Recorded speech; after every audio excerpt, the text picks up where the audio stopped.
आज हम next chapter 8 परिवहन एवं संचार के बारे में पढ़ेंगे।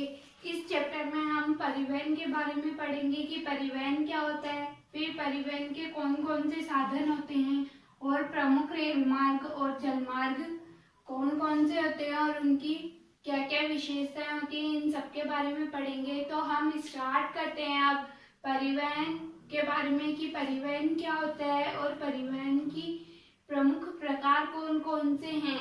व्यक्ति या वस्तुओं को एक स्थान से दूसरे स्थान तक ले जाने की सेवा या सुविधा को परिवहन कहते हैं।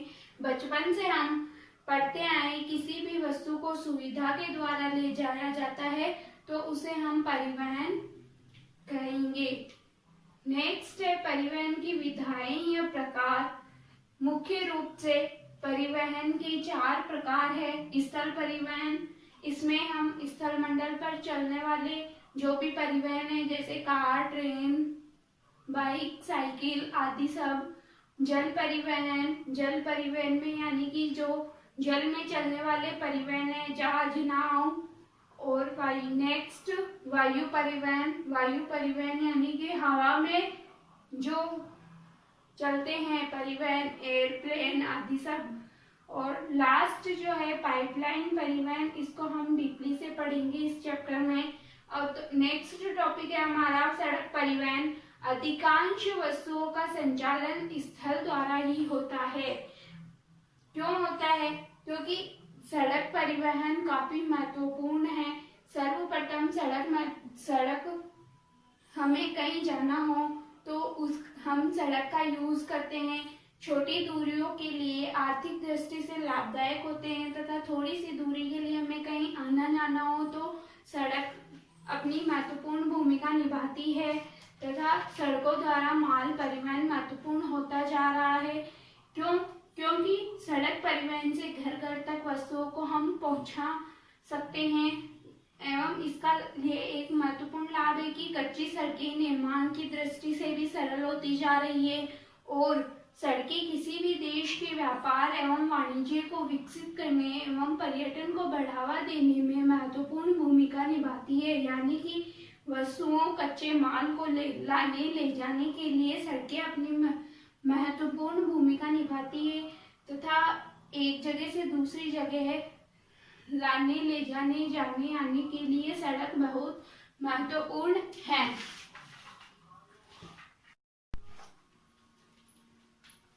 हमने सड़क परिवहन की लाभ तो पढ़ ली, अब हम बढ़ते सड़क परिवहन की हानियां की। सड़क परिवहन की कौन कौन सी हानियां हैं? सड़क परिवहन की एक कमी ये है कि सड़क परिवहन सभी ऋतुओं में प्रभावी और प्रयोग योग्य नहीं होती है। यानी कि हर मौसम में सड़क का प्रयोग या सड़क पर परिवहन करने का एक समय समान नहीं होता है। हर समय संभव नहीं होता है कि हम सड़क पर परिवहन कर सकें। सबसे ज्यादा जब बारिश का मौसम होता है, खासकर वर्षा ऋतु में सड़कों मोटर वाहन चला पाना काफी मुश्किल हो जाता है। क्यों मुश्किल हो जाता है? क्योंकि सड़कों पर इतना पानी भर जाता है कि ना तो वो वहां से आ जा सकते हैं और न ही वहां से किसी माल को ले जा सकते हैं। क्योंकि जब अधिक वर्षा होने के कारण सड़कों पर पानी रहता है तो हमारा संभव नहीं होता है वहां से गुजरना। और यहाँ तक कि पक्की सड़कें भी अत्यधिक वर्षा या बाढ़ के समय गंभीर रूप से प्रभावित हो जाती है, टूट जाती है सड़कें। जहाँ ढलान वाले क्षेत्र होते हैं वहाँ ज्यादा खतरा होता है।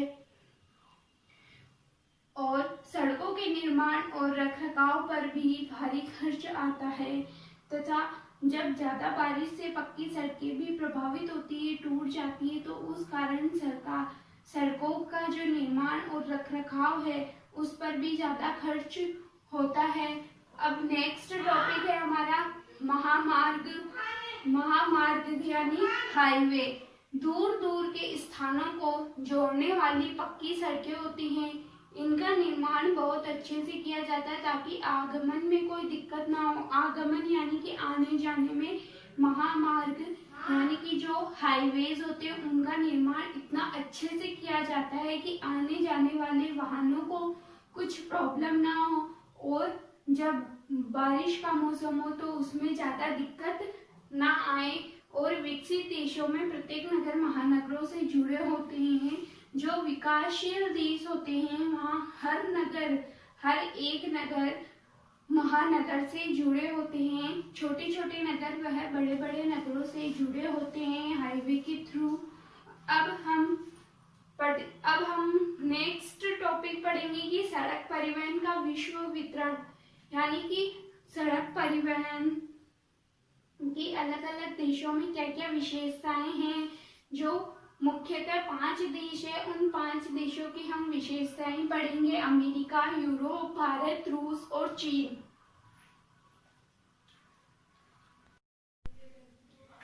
सड़क परिवहन की अलग अलग देशों की क्या क्या विशेषताएं हैं वो हम अब पढ़ेंगे। कि सबसे पहले अमेरिका के बारे में, कि अमेरिका में महामार्गों का घनत्व बहुत उच्च है। प्रत्येक स्थान हाईवे से केवल 20 किलोमीटर की दूरी पर है, यानी कि अमेरिका जो देश है वहाँ का महामार्गों का अच्छा जाल पाया जाता है और घनत्व भी बहुत उच्च होता है। एवं जो हाईवे से, प्रत्येक स्थान जो हाईवे से है जुड़ा हुआ उसकी केवल 20 किलोमीटर की दूरी पर ही है। जैसे शहर वगैरह जुड़ रखे हैं हाईवे से तो वो केवल 20 किलोमीटर की दूरी पर ही है। नेक्स्ट है यूरोप। यूरोप में महामार्गों का विशाल जाल पाया जाता है। यूरोप के वाहनों की संख्या भी काफी अधिक होती है और जो महामार्ग की रेल मार्गों और जल मार्गों से प्रतिद्वंदिता रहती है। प्रतिद्वंदिता यानी कि वहां पर मार्ग अधिक संख्या में है, जो भी महामार्ग है वह अधिक संख्या में, लेकिन जल मार्ग और रेल मार्ग से कंपटीशन चलता रहता है यूरोप का, इसलिए वहां दोनों के बीच में प्रतिद्वंदिता रहती है। नेक्स्ट भारत। भारत में भी अनेक महामार्ग पाए जाते हैं जो कि नगरों को प्रमुख नगरों से जोड़ते हैं। और जो हमारा NH7 यानी कि नेशनल हाईवे है वह देश का सबसे लंबा राष्ट्रीय महामार्ग है और ये वाराणसी को कन्याकुमारी से जोड़ता है। नेक्स्ट जो है हमारा देश वह है रूस। यहाँ पर भी रूस में भी महामार्गों का सघन जाल पाया जाता है। अत्यधिक विस्तृत भौगोलिक क्षेत्रफल के कारण रूस में महामार्गों से ज्यादा रेल मार्ग महत्वपूर्ण है, यानी कि अत्यधिक विस्तृत भौगोलिक क्षेत्रफल यानी कि ज्यादा भौगोलिक क्षेत्रफल होने के कारण रूस में महामार्ग जो है उनसे ज्यादा रेल मार्ग महत्वपूर्ण माने जाते हैं और औद्योगिक प्रदेशों से महामार्ग अधिक है, यानी कि सबसे बड़ा देश जो है वह रूस है और ज्यादा प्रायोरिटी रेल मार्गों के बजाय, रेल मार्गों को ज्यादा महत्वपूर्ण समझा जाता है, उनको ज्यादा प्रायोरिटी दी जाती है बल्कि महामार्गों के। और यहाँ औद्योगिक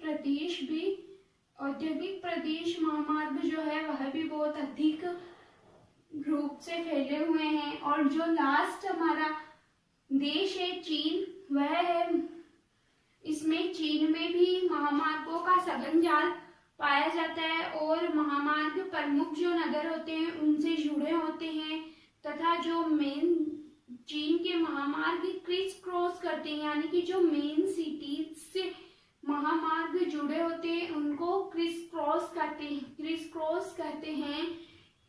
तो हमारे मुख्य रूप से 5 देश है, अमेरिका, यूरोप, भारत, रूस और चीन। तो ये पांचों देश अलग अलग विशेषताओं पर आधारित है, जिसमें पांचों देश की एक समान विशेषता है कि यह सघन, इनका जो महामार्गों का जाल है वह सघन पाया जाता है, यानी कि वह अधिक क्षेत्रों में फैले हैं, इनका जाल अधिक पाया जाता है।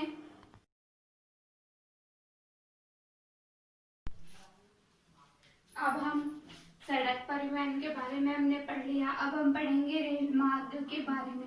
रेल मार्ग को मुख्यतः दो रेल मार्ग के बारे में ही पढ़ेंगे हम, पार साइबेरियन और पार कैनेडियन रेल मार्ग। तो हम सबसे पहले पार साइबेरियन रेल मार्ग के बारे में पढ़ते हैं कि यह रूस का प्रमुख रेल मार्ग है। यह पश्चिम से सेंट पीटर्सबर्ग से लेकर व्लादिवोस्टोक तक है और इसकी लंबाई 9,322 किलोमीटर तक है और ये एशिया का सबसे महत्वपूर्ण रेल मार्ग है तथा यह विश्व का सबसे लंबा और दोहरे पथ वाला रेल मार्ग भी माना जाता है। इसी के साथ साथ यह विद्युतीकृत रेल मार्ग भी है। विद्युतीकृत यानी कि बिजली से युक्त इलेक्ट्रिसिटी रेल मार्ग है और ये एशिया के प्रदेशों को पश्चिम के यूरोपीय बाजारों से भी जोड़ता है, इसीलिए इसका महत्व ज्यादा माना जाता है। और ये रेल मार्ग यूराल पर्वत है और येनिस नदी से होकर गुजरता है। यूराल पर्वत और येनिस नदी जो है इन दोनों से होकर गुजरता है।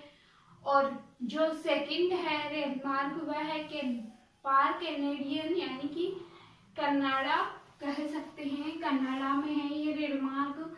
इस रेल मार्ग की लंबाई 7,050 किलोमीटर है तथा ये पूर्व में हैलिफैक्स से लेकर वैंकूवर तक है, यानी कि इसका पहला जो रेल मार्ग है ये पूर्व से मतलब कहाँ से कहाँ तक है, तो प्रारंभ जो है इसका वह हैलिफैक्स से है और जो आखिरी स्टेशन इसका है वो वैंकूवर है और इसका निर्माण 1886 में किया गया तथा इसका निर्माण एक संधि के तहत किया गया था जो कि कनाडा का पश्चिमी जो तट है उस पर ब्रिटिश कोलंबिया को राज्यों के संघ में शामिल करने के उद्देश्य से इसका निर्माण किया गया। और जो इस रेल लाइन को कनाडा की आर्थिक धमनी भी कहा जाता है तथा यह रेल मार्ग क्यूबेक मॉन्ट्रियल है वह एक क्षेत्र का नाम है और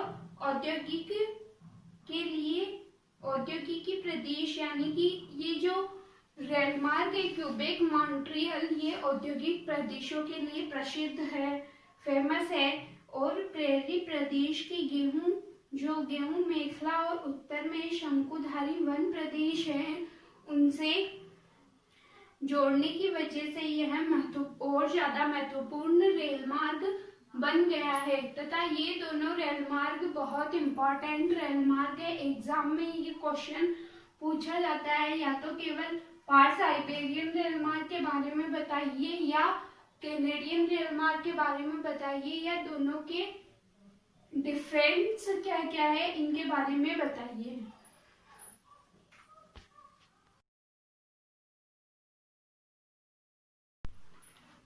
अब तक हमने स्थल परिवहन में सड़क और रेलवे के बारे में पढ़ लिया। अब हम पढ़ेंगे जल परिवहन के बारे में।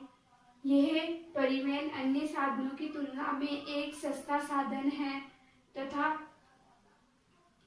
इसमें सबसे सस्ता साधन जो एयरप्लेन है, एयरप्लेन से भी सस्ता साधन हम जहाज वगैरह है इनको मानते हैं तथा जल परिवहन में सभी दिशाओं में मुड़ने वाला मार्ग होता है तथा इन मार्गों के रखरखाव पर ज्यादा खर्चा नहीं होता है और लंबी दूरी की यात्रा जो अब हमें करनी होती है तो जल परिवहन सबसे सस्ता साधन माना जाता है लंबी दूरी की यात्रा के लिए।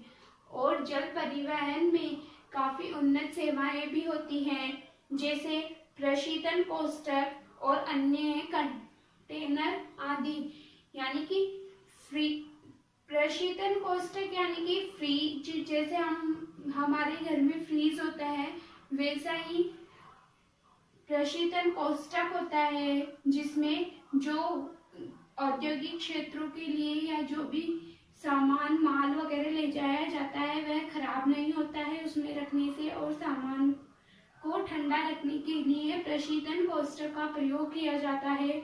और कंटेनर यानी कि उसमें वस्तुएं जो भी ले जा रहे हैं वह सेफ होती है, वहाँ यदि पानी लग भी जाए तो वह गीला नहीं होता है, उसमें सेफ रहती है। तथा इंडिया से अन्य देशों में जाने के लिए ये जो जल परिवहन साधन है ये सबसे सस्ता साधन माना जाता है। नेक्स्ट टॉपिक है हमारा वृहद ट्रंक मार्ग यानी कि इसे हम दो नामों से जानते हैं, एक तो वृहद ट्रंक मार्ग और एक उत्तर अटलांटिक समुद्री मार्ग। तथा इस जो उत्तर अटलांटिक समुद्री मार्ग उत्तर पूर्व अमेरिका और पश्चिमी यूरोप को आपस में मिलाता है। जो उत्तर पूर्वी अमेरिका है और पश्चिमी यूरोप है इन दोनों को आपस में मिलाता है, और ये विश्व का सबसे व्यस्तम व्यापारिक जलमार्ग है।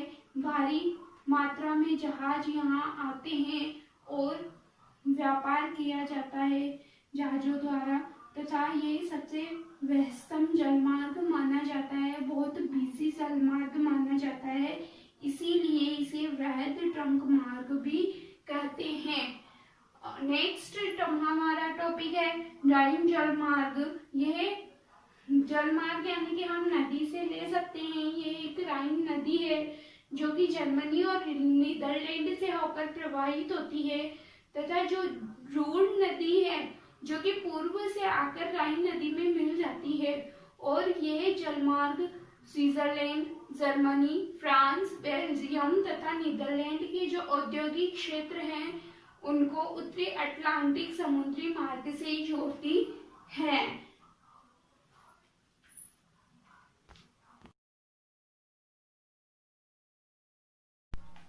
नेक्स्ट टॉपिक है स्वेज़नेर इस और पनामा नहर।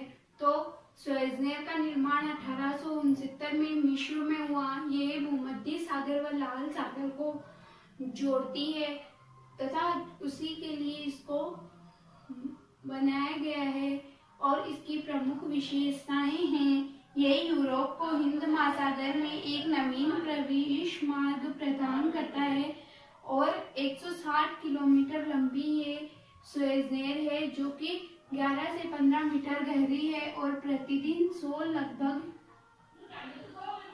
जलयान आगमन करते हैं, यानी कि पानी वाले जहाज प्रतिदिन के 100 आगमन करते हैं, और इसमें 18 से 36 घंटे का समय बचता है, और चुंगी कर अधिक होता है, यानी कि दूसरे देश से आते समय स्वेज़नेर से होकर जो गुजरने वाले जहाज है उन पर टैक्स देना पड़ता है, वो टैक्स जो कि सबसे ज्यादा होता है, इसलिए चुंगी कर अधिक होता है।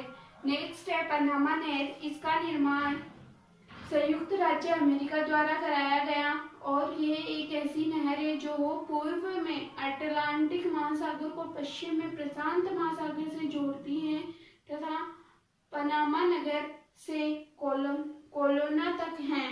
पनामा नगर से कोलोना तक है। यह उत्तर अमेरिका व दक्षिण अमेरिका के बीच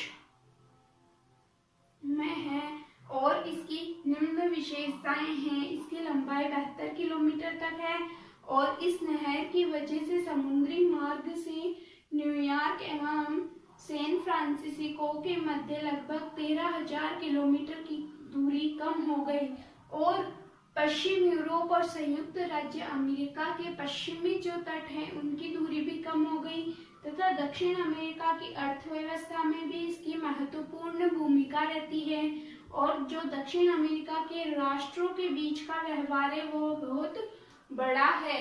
नेक्स्ट हमारा थर्ड टॉपिक है वायु परिवहन। यह तीव्र और महंगा परिवहन है, तथा यह लंबी दूरी की यात्रा के लिए सर्वोत्तम होता है एवं आगम्य क्षेत्रों तक पहुंचने का एकमात्र साधन है, यानी कि जहां कोई नहीं पहुंच सके, जैसे ट्रेन, बसें मोटरसाइकिल, कार, गाड़ियां आदि ये सब ना चलती हो, वहाँ हम वायु परिवहन का इस्तेमाल करते हैं और सैन्य रूप से महत्वपूर्ण है, यानी कि सेना में उपयोग आने वाले सबसे महत्वपूर्ण साधन है।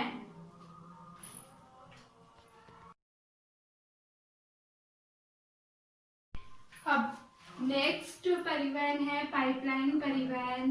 की पाइपलाइन परिवहन क्या है?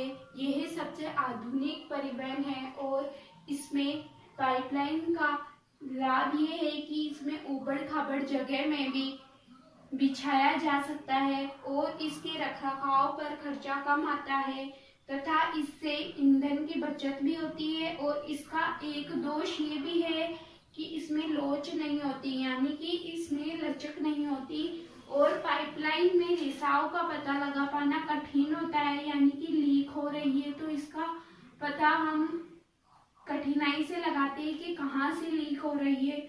और पाइपलाइन के फट जाने पर इसकी मरम्मत कर पाना भी कठिन होता है तथा इसका एक फैक्ट है, बिग इंच एक प्रसिद्ध पाइपलाइन है जो मैक्सिको खाड़ी में स्थित तेल के कुओं से उत्तर पूर्व राज्यों में तेल को ले जाती है तथा पाइपलाइन परिवहन से हमें तेल, पेट्रोल आदि सब में हमें लाभ होता है तथा इनको लाना ले जाना एक मतलब दूसरे स्थान तक पहुंचाना आसान हो जाता है पाइपलाइन की वजह से। और हमारा नेक्स्ट टॉपिक है साइबर स्पेस, जो कि इंटरनेट से हम बोल सकते हैं एक प्रकार का इंटरनेट है और ये संचार से संबंधित है तथा साइबर स्पेस विद्युत द्वारा कंप्यूटरीकृत स्पेस का संसार माना जाता है और इसमें भेजने वाले और प्राप्त करने वाले जो शारीरिक संचलन के बिना कंप्यूटर पर सूचनाओं के प्रेषण और प्राप्ति की विद्युतीय अंकीय दुनिया है, यानी कि हम इसमें कुछ भी भेजा या प्राप्त किया, यानी प्रेषण और प्राप्ति की जो सुविधा है उन सबको हम जो क्रिया है ये इन सबको हम कंप्यूटर पर देख सकते हैं तथा कंप्यूटर द्वारा हम सूचना प्रदान कर सकते हैं। और इंटरनेट के कुछ लाभ हैं। वह लाभ ये है कि ये विश्व में करोड़ों लोगों द्वारा उपयोग होता है तथा ये आधुनिक संचार प्रणाली है और इसके माध्यम से संपूर्ण विश्व में सूचनाओं का आदान प्रदान संभव हो गया है और इसने ई शिक्षा, ई वाणिज्य आदि आसान बना दिया है, यानी कि ये सुरक्षा, पर्यावरण आदि सब सूचनाएं प्राप्त हो सकती है हमें इंटरनेट से। जो भी हमें जानना हो वह सब हम इंटरनेट के थ्रू जान सकते हैं और एक दूसरों को सूचना प्रदान करने के लिए भी ये हमारे उपयोग में आता है। ये हमारा लास्ट टॉपिक था इस चैप्टर का। Thank you so much. Please like, share and subscribe.